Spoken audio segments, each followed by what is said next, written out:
कृष्णा, आप सभी भक्तों का हार्दिक अभिनंदन व स्वागत।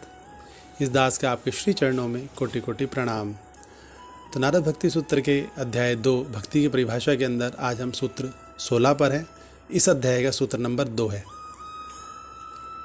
पूजा आदिशु अनुरागा इति पराशर्या, अर्थात पराशर मुनि के पुत्र शिला वेद व्यास जी कहते हैं कि भक्ति विभिन्न प्रकार के भगवत पूजन में अनुराग है।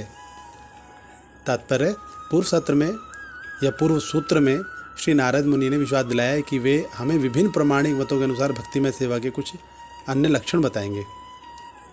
श्रीमद् भागवतम में 12 महाजनों या कृष्ण भावना भावित प्रमाणिक आचार्यों का वर्णन हुआ है, एवं उनमें से कोई एक महाजन भक्ति के किसी विशिष्ट लक्षण पर अन्यों से अधिक बल दे सकता है।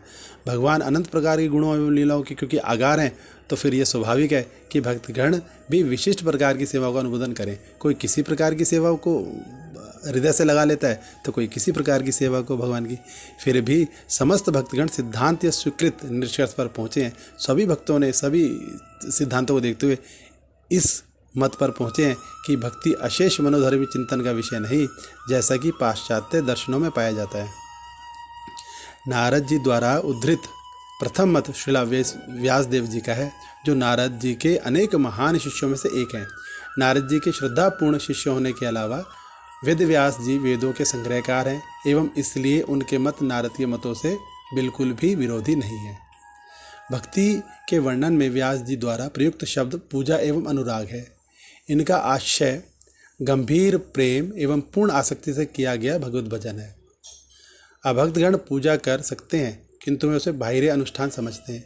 उदाहरण स्वरूप मायावादी के मन में पूजा की आपराधिक धारणा होती है। वह उसे परम तत्व में मन को स्थिर करने का महान साधन मानता है, किंतु वास्तव में मायावादी के मन में जो रहता है वह यह है कि उसकी पूजा से वह ईश्वर, ब्रह्म एवं आत्मा को एक देख पाएगा। अन्य शब्दों में कहें तो वह सोचता है कि भगवान को भजने से वह भगवान हो जाएगा। मायावादी स्पष्ट रूप से तर्क देते हैं कि विग्रह पूजा करते समय व्यक्ति का सर्वप्रथम एवं सर्वप्रधान ध्यान आत्म ब्रह्म ऐक्य पर होना चाहिए। आत्म ब्रह्म ऐक्य पर यह पूजा का श्रद्धाहीन तथा कपटी रूप है। मायावादी विग्रह को फल या फूल भी अर्पित कर सकता है, किंतु उसका आग्रह भगवत प्रेम पाने का नहीं, अपितु परम तत्व से पूर्ण एकता प्राप्त करने का होता है, जिसे वह सोचता है कि वह भक्तों की गतिविधियों का अनुकरण करके पालेगा, कि भक्तों की जो गतिविधियाँ भक्ति रूपी उनका अनुकरण करेगा और भगवान जैसा ही हो जाएगा, भगवान ही हो जाएगा। कृष्ण भगवान भगवद गीता जी में घोषित करते हैं, ये यथा माम प्रपदन्ते तांस तथैव भजाम्यहम्।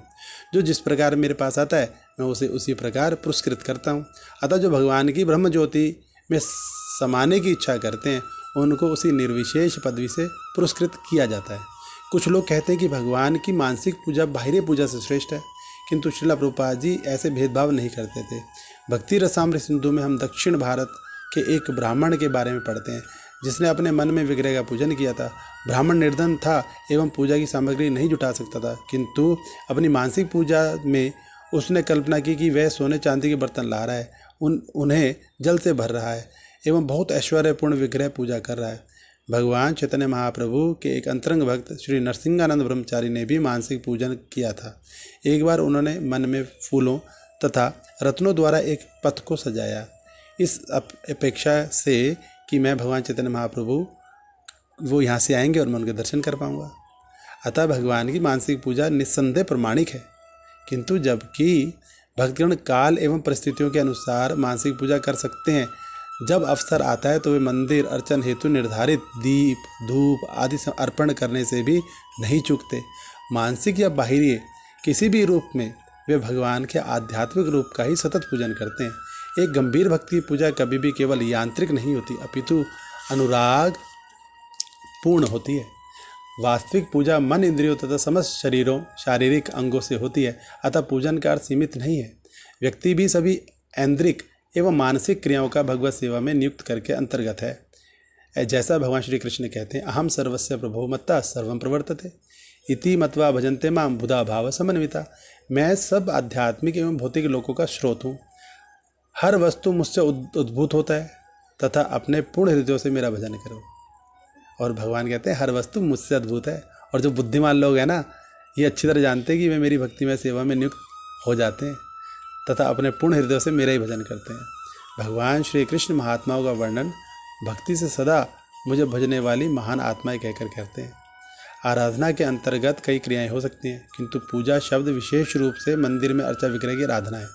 यद्यपि भगवान चैतन्य महाप्रभु स्वयं श्री कृष्ण थे, तथापि वे पुरी के मंदिर में भगवान जगन्नाथ जी की पूजा करते थे।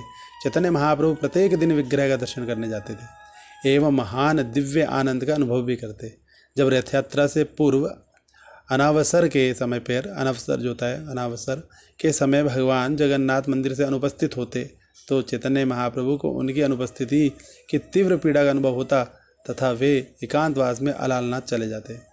अतः श्री विग्रह पूजा केवल नव दीक्षितों के लिए नहीं है, न वह निर्विशेष ध्यान का साधन मात्र ही है, वह भक्तिमय सेवा का आवश्यक अंग है। यद्यपि इस युग में पवित्र भगवान नामों का जप भक्तिमय सेवा की अग्रगण्य पद्धति है, तथापि भक्त को कलयुग में दूषण की प्रबल प्रवणताओं के प्रतिकरण हेतु अर्चा विग्रह की पूजा भी अवश्य करनी चाहिए। यह श्रीला जीव गोस्वामी जी का मत है। व्यासदेव जी की श्रीमद् भागवतम को पढ़ने से हम जानते हैं कि उनकी समझ में भगवत पूजन अर्चा विग्रह के मंदिर अर्चन तक सीमित नहीं। श्रीमद् भागवतम जी के 7वें स्कंद में प्रहलाद महाराज भक्तिमय सेवा की 9 पद्धतियों का वर्णन करते हैं। श्रीला व्यासदेव जी और श्रीला प्रभुपाद जी अनेक बार प्रथम 2 तत्वों भगवान के यश के श्रवण एवं कीर्तन पर वर्तमान युग के लिए विशेष रूप से सबसे अधिक महत्वपूर्ण बतलाया भी उन्होंने ये थे और बल भी इसी पे देते थे। किंतु भक्ति की 9 पद्धतियों में से किसी का भी प्रतिपादन करने से व्यक्ति को भगवत भजन के प्रति अनुराग प्राप्त हो ही जाता है। हरे कृष्णा।